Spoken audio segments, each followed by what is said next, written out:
In 100 days, I built a business from zero, making over $51,000 flipping land. In this video, I'm going to break down how I went from millionaire to broke, why I chose land flipping to rebuild, and a little more detail into the 5 deals I closed within the 100 days of documenting. As long as I can remember, I knew I was going to be an entrepreneur. The thought of another dude telling me when I can eat lunch has always been super cringe, so I dropped out of college 3 weeks in, and an entrepreneur was born. Almost a decade ago, I was working construction in New York City for my dad's business, and I started running Google Ads. When it worked, I realized I could do it for other businesses too. In 2020, I had saved up some money from that small business, and I invested into crypto.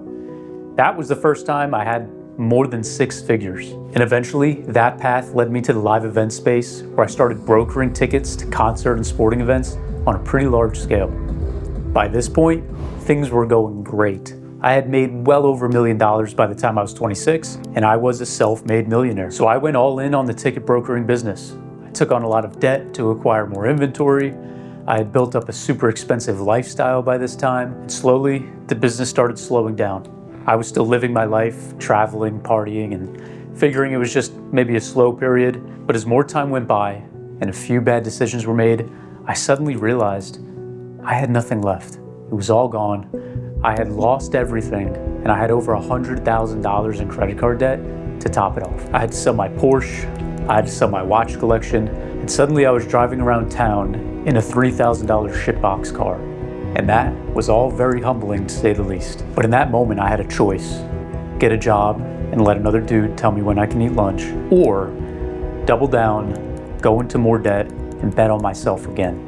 This brings us to day 1 of land flipping.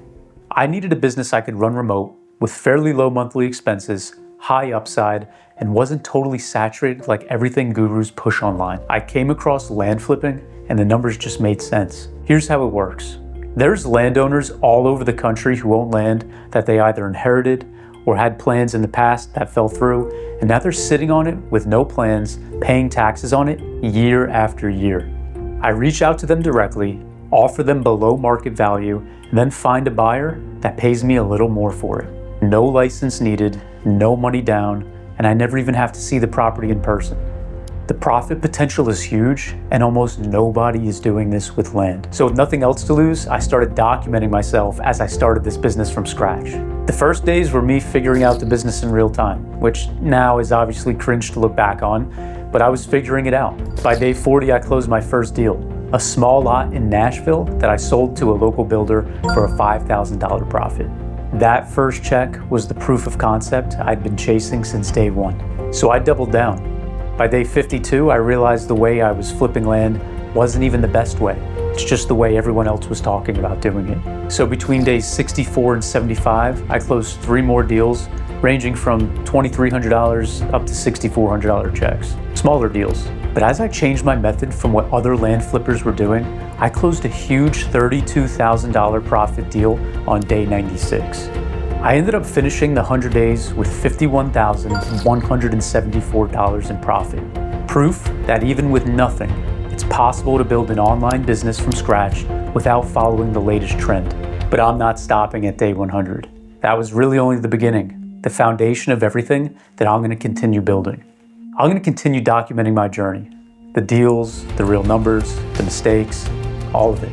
If you're someone who wants to watch a real business being built in real time from someone who's actually doing it, subscribe. You can take away a man's Porsche, you could even take his Rolex, but if you give him vacant land, he can make it all back.